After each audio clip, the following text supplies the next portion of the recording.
दुसऱ्या गोष्टीचा आग्रह करायचा, या गोष्टीचा आम्ही आमच्यामध्ये सुसंवाद करतो आणि आम्ही विषय वाचून घेतो. मी कशा बोलायचं,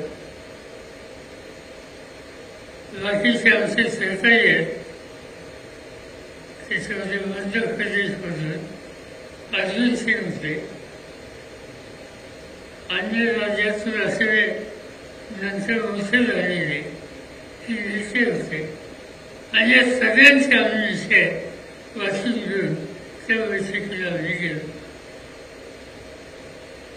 आयुष्यात पहिल्यांदा नेहरूंना जवळून बघितलं. पुण्यामध्ये पंडित नेहरू कधी राष्ट्रीय कार्यक्रमासाठी येत असत आणि खुशवत होणारे त्यांना पाहत असतो. पण बैठकीमध्ये 30 लोकांच्या बैठकीमध्ये त्यांच्यासमोर आम्ही बसतो आणि ठरवलं होतं की त्यांना हे प्रश्न विचारायचे.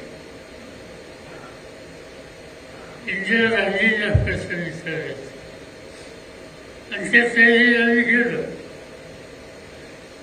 बैठकीत बसलो की दोन्ही नेते आले आणि तुम्हाला स्पष्ट सांगतो आम्ही त्यांच्याकडे बघत बसलो. त्यांना प्रश्न विचारायचं झालंच ते आम्हाला लोकांना झालं. तर ते व्यक्तिमत्व इतकं मोठं होतं त्यांच्यासोबत बोलणं हे आम्हाला लोकांना शक्य झालं नाही. माझ्या आयुष्याची 3वीची राजकीय पक्षाची ही पहिली गोष्ट की या नेत्याला बघितलं पण त्याचा एक शब्द हा त्याला बाहेर निघाला. नंतरच्या काळामध्ये अनेक वर्ष तुम्ही आम्ही सगळेजण दिल्ली बघतोय. आताच राऊतांनी सांगितलं दिल्लीचं वैशिष्ट्य. दिल्लीमध्ये अनेक लोकांनी आपलं श्रेष्ठत्व कर्तृत्व हे प्रस्थापित केलं.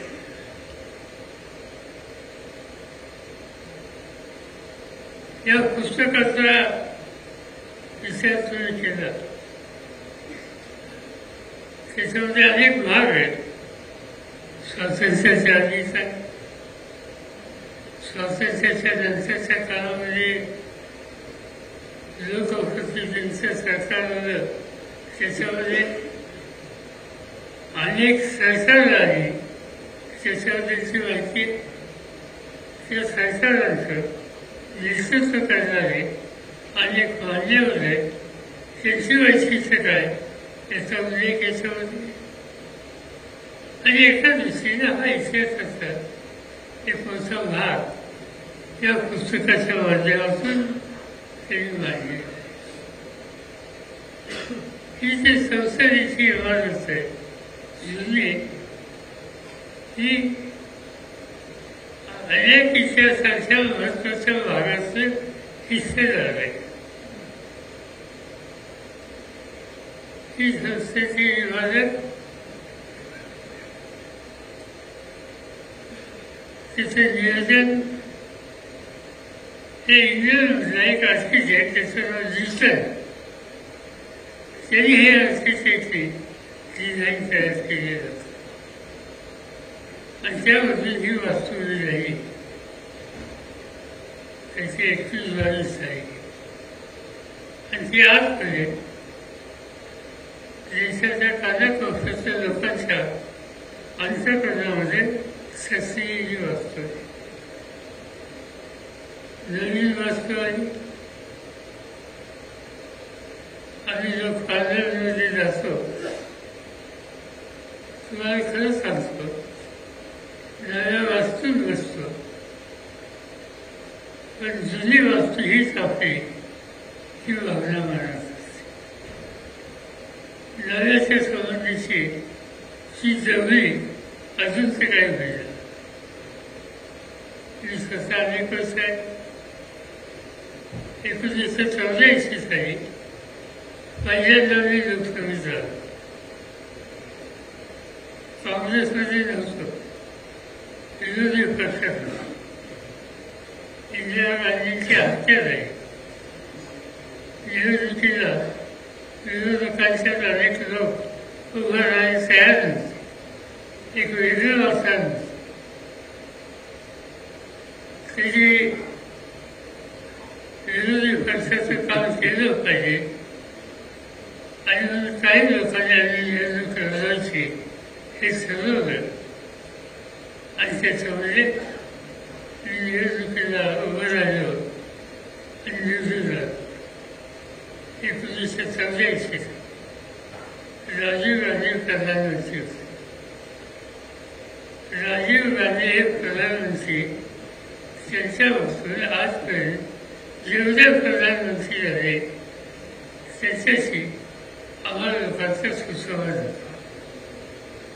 राजकारणामध्ये अनेक प्रश्न वाजवत असतात, मस्त भिन्नता असते, पण व्यक्तिगत सुरोधा हा शक्यतो निवडून द्यायचा नसतो. हा आदर्श माझ्या शासनासोबत महाराष्ट्राचे त्या काळाचे ज्येष्ठ नेते यशवंतराव चव्हाणांनी निवडून आलो लोकसभेत आणि 14 दिवसामध्ये चित्र बदललं. महाराष्ट्रामध्ये निवडणुका आल्या आणि आमच्या सगळ्या विरोधकांच्या त्या मित्रांनी सांगितलं की तुम्ही स्वतः विधानसभेला उभं राहिलं पाहिजे, याचा आपण निवडणुकीला सामोरं जाऊ शकतो. आणि 84 साली निवडून आलो, राजीनामा दिला, विधानसभेला उभं राहिलो, निवडून आलो. आणि त्याच्यानंतर पुन्हा एकदा महाराष्ट्राच्या राजकारणामध्ये जवळपास 7 आमदार यांची शक्ती घेऊन आम्ही लोकांनी विधिमंडळाचं काम सुरू केलं.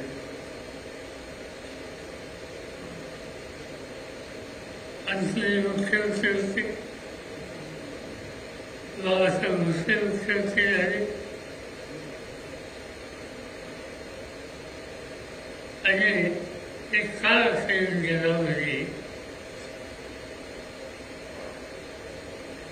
की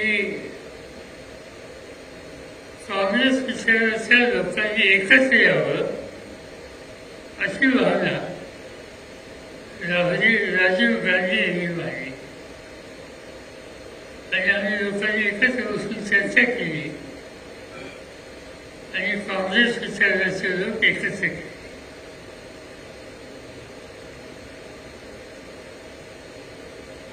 मी सदस्य तर होतोच. एक दिवशी मी गोव्याला होतो आणि राजीव गांधींचा सकाळी 4 वाजता फोन आला, काय करतात? विचार केला की 4 वाजे सोडता त्याच्याने आज दिल्ली यावं. लगेच येणं शक्य नाही म्हणलं, उद्यापर्यंत पोचतो. त्याच्याकडे गेलो, पोचते झालं म्हणून त्याचे सहकारी होते, गांधीजी आले आणि मला सांगितलं की तुला महाराष्ट्रात जायचं आणि समजलं त्याने महाराष्ट्राच्या मुख्यमंत्रीपदाची जबाबदारी घ्यायची. अचानक ते सांगितलं. विचारलं काय कोण बाकी सरकारी का, ते बघूया म्हणजे जाऊन शपथ घे आणि ती शपथ घेण्याच्या नंतर तुला आपण बसून ठरवू. बाबासाहेब भोसलेंची सुट्टी झाली आणि मला तिथं मुख्यमंत्री आला तिथं काम सोडून दिलं आणि नंतर 89-90 पर्यंत मी महाराष्ट्राचा मुख्यमंत्री होतो. राजीव गांधींची हत्या झाली तिथं बदललं सगळ्यांनी बसून सगळं काही सिनियर लोकांनी निवडणुकीला उभं राहिलं. मला सांगण्याचा माझी काही तयारी नव्हती पण बैठक इथं झाली आणि बैठकीमध्ये प्रधानमंत्री पदाला किंवा पक्षाचं नेतृत्व करायला 2-3 लोकांची नावं स्वाक्षरी नाही त्याच्यात मी पण शेवटी निर्णय नरसिंहरावचा झाला. मला त्याची 158 पडली आणि नरसिंहरावला त्याची 190 त्याच्यापेक्षा अधिक होतो. नरसिंहराव प्रधानमंत्री झाले आणि त्यांनी सांगितलं की माझ्या मंत्रिमंडळात तुम्ही आहे आणि संरक्षण खात्याचं काम हे माझ्याकडे आलं. 2 वर्ष इथं काम करत असताना महाराष्ट्रात दंगल झाली मुंबईला आग झाली 7 दिवसाच्या नंतर प्रधानमंत्र्यांनी मला बोलून घेतलं आणि मला सांगितलं देशाची आर्थिक राजधानी मुंबई आहे आणि मुंबई पैकी आज संदेश महाराष्ट्राच्या दृष्टीनं जगात अजिबात चांगला नाही. सुधाकरांच्या हातातनं ही सूत्र काढली पाहिजे आणि लोकांना विश्वास द्यायला पाहिजे त्या तुम्ही परत जा. माझी परत जायची इच्छा नव्हती पण त्यांनी आणि विखेलती सारे त्यांनी फार आग्रह केला आणि शेवटी थोडे युवसनांनी की महाराष्ट्र मुंबई ही जर शिकली नाही ही सावरली नाही तर कशासाठी आपण राजकारण करतो परत कशी करतो. मला परत जावं लागलं त्यामुळे सावरलं. त्याच्यानंतरचा इतिहास तुम्हाला सगळ्यांना साधारणचा माहिती. पण या सगळ्या काळामध्ये एका बाजूला महाराष्ट्राचं राजकारण आणि दुसऱ्या बाजूने दिल्ली. दिल्लीचं वैशिष्ट्य दिल्लीच्यामध्ये ज्यांचं योगदान होतं अशा व्यक्ती या अनेक दुसऱ्या व्यक्तींचा अतिशय जवळून संपर्क झाला. अनेकांचा इतिहास असतो. दिल्लीच्या संसदेमध्ये आल्याच्या नंतर सुरुवातीच्या काळामध्ये ग्रंथालयामध्ये जाणं आदिवासी लायब्ररी अतिशय चांगली आहे. अनेक महत्त्वाच्या गोष्टींची ज्या चर्चा झाल्या त्याबद्दलची माहिती घेणं वाचन करणं हे काम आम्ही कशा त्यांना करत असतो. त्याच्या अनेक गोष्टी केल्या. बाबासाहेब आंबेडकर घरची उपस्थिती त्यांचं या देशाला प्रचंड योगदान होतं. स्वातंत्र्याच्या आधी जे मंत्रिमंडळ झालं जवाहरलाल नेहरूंचं मंत्रिमंडळाचं नेतृत्व आणि ज्याच्यामध्ये बाबासाहेब होते त्यांच्याकडे 7 होतं आणि पॉवर वीज आणि दर्शन. आज देशामध्ये बाबासाहेब बाबासाहेबांचं नाव म्हणलं की लोक संविधानाचा विचार संविधानामध्ये त्याचं योगदान त्याच्यात काही शंका नाही. पण या देशाची आर्थिक उन्नती करायची तर काही गोष्टीचे निर्णय घेतले पाहिजे हा विचार बाबासाहेबांनी मांडला. आणि त्यांनी त्यांच्याकडे जी खाती होती ते 2-3 गोष्टी केल्या. एक, या देशामध्ये थेंब न थेंब पडणारा पावसाचा थेंब हा साचवला नाही, शेती संपन्न होणार नाही, उद्योगधंदे वाढणार नाही. आणि हे करायचे असेल तर धैर्य वाढली पाहिजे. महात्मा गांधी दामोदर वाहिनी कामकीस या संबंधीचे धोरणात्मक निर्णय स्वातंत्र्याच्या आधी बाबासाहेबांनी केला. बाबासाहेब कामगार मंत्री होते.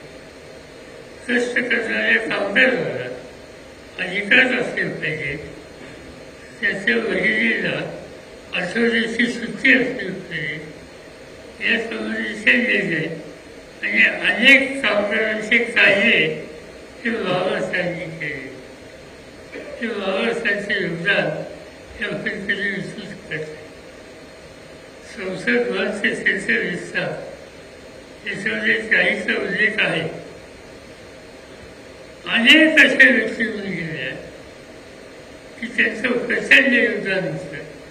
मग ते सत्ताधारी पक्षात असो ते विरोधी पक्ष. जवाहरलाल नेहरू असतील, आमच्याकडे संबंध त्याचा संसदेचा आला नाही, ऐकून माहीत होतं. जवळच्या लोकांच्याकडनं समजून घ्यायला तरी आल्याच्या नंतर गॅलरीत बसल्यावर त्यांची भाषणं ऐकायची संधी मिळाली. आणि त्यावेळेला विरोधी पक्षामध्ये महाराष्ट्राकडे अत्यंत कर्तृत्ववान असे लोक होते. त्याच्यामध्ये रजिस्टर दासपेचा उल्लेख करावा,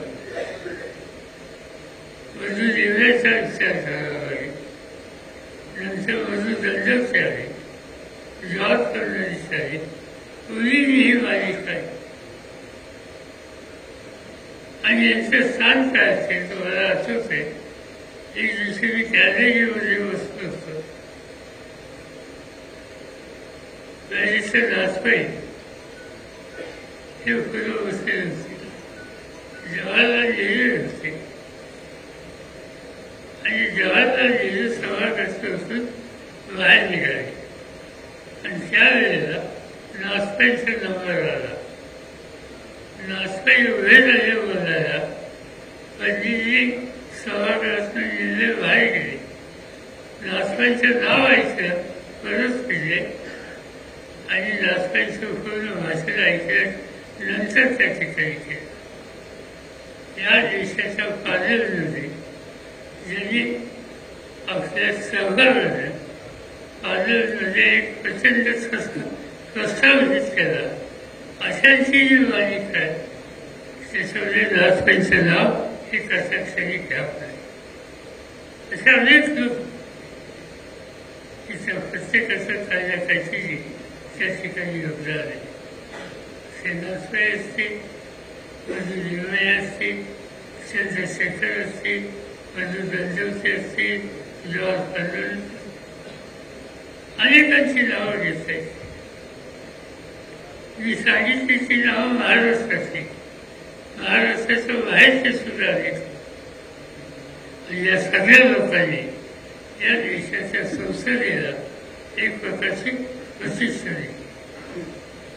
आणि त्यामुळे ही संसद आणि त्या संसदेमध्ये योगदान करण्याचे शक्तीचं नव्या पर्वानं हे कुलकर्णी या पुस्तकाच्या माध्यमातून केले. अनेक गोष्टी त्याच्यात सहजपणाने सांगतायचे वेळ खूप झाला आहे. मी काही त्याचं आधी बोलू इच्छित आहे, पण मी अनेकांना पाहिलं. अनेक पुस्तक संसद पत्र होते. अनेकांची नोंद या देशाच्या विहिरी जानकरांनी घेतली नाही अशी नावं दिसली. रघुच या ठिकाणी आहेत आणि त्यांचा उसा काळ मुंबईत गेला. एक काळ असा होता मुंबईमध्ये एसके पाटील, सरकार पाटील हे नाव ऐकाय लोकांना माहिती. मुंबईचे अन्वेषित राजे म्हणून त्यांचा लौकिक आणि देशाच्या पार्लमेंटमध्ये केंद्र सरकारमध्ये प्रचंड ठसा प्रस्थापित करायला यशस्वी झालेले जे काही महाराष्ट्राचे घटक होते त्याच्यामध्ये एसके पाटलांच्यामध्ये हात होते. कोकणातलं सामान्य कुटुंबात जन्मलेले कधीही वाक्य कशाचा योग नाही ते एसके पाटील यांच्या हातात मुंबई त्या मुंबईची सगळी सत्ता होती आणि त्यांना तिथल्या सवय मुंबईच्या असतात ज्यांच्या रुचीत होतं त्याचा पराभव होऊ शकतो आमच्या सुद्धा करणार नाही. जॉर्ज फर्नांडिस त्यावेळेला कार्यकर्ते म्हणून मुंबईत काम करत होते आणि त्यांनी सवय मुंबईमध्ये प्रचार केला. यू कॅन डिफीट पाटील, तुम्ही पाटलांचा पराभव करू शकता आणि एक वातावरण तयार केलं आणि अक्षरशः मुंबईच्या अन्वेषित राजे एसके पाटील पराभूत झाले आणि त्या ठिकाणी जॉर्ज फर्नांडिस आहे. अशा अनेक गोष्टी आहेत. त्याचा इतिहास होता, त्याच्या काही गोष्टी घडल्या, काही नवीन दिशा आली, देशाचं चित्र बदललं, सरकार आली, सरकारने केली. माझ्या मुंबईच्या दिल्लीच्या काळामध्ये फार लोकांना माहिती नाही पण एक गोष्ट मी विरोधी पक्ष नेता होतो आणि त्या माझ्या विरोधी पक्ष नेत्याच्या काळात एक काम मिळेल अटल बिहारी वाजपेयीचं सरकार होतं आणि त्यांचं सरकार असताना आणि विरोधी पक्ष त्यांच्या देशात सराव असं सर्व एक मताने मंजूर करत. आता ते एक मत मी मिळलं तसं मी सांगत नाही.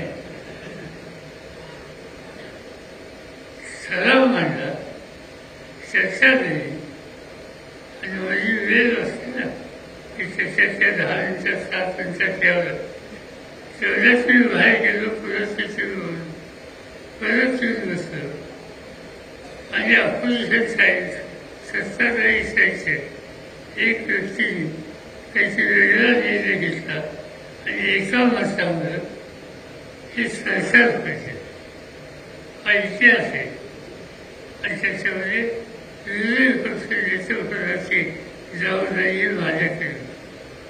अशा अनेक गोष्टी आहेत या ठिकाणी उद्देश करण्याचा प्रयत्न कुलकर्णींनी केला.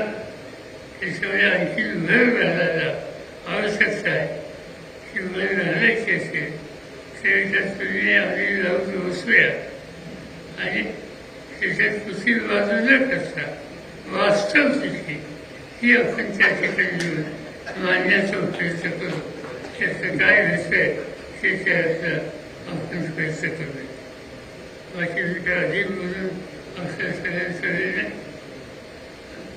गेले 10 दिवस लोकांची माझी घास नव्हती साधारणतः आमची रोज घास होती. आज सकाळपासून एकच बातमी वाचतोय आज वेचणार हे दोघं वेचणार. मला काही समजत नाही. एखाद्या गोष्टी एखाद्याचं मत असेल आणि ते प्रामाणिक असेल तो त्याचं मांडण्याचा अधिकार नाही करेल आणि ते मत मांडलं म्हणून लगेच विसंवाद होऊ शकत नाही. व्यक्तिगत निश्चय कधी समजत नाही.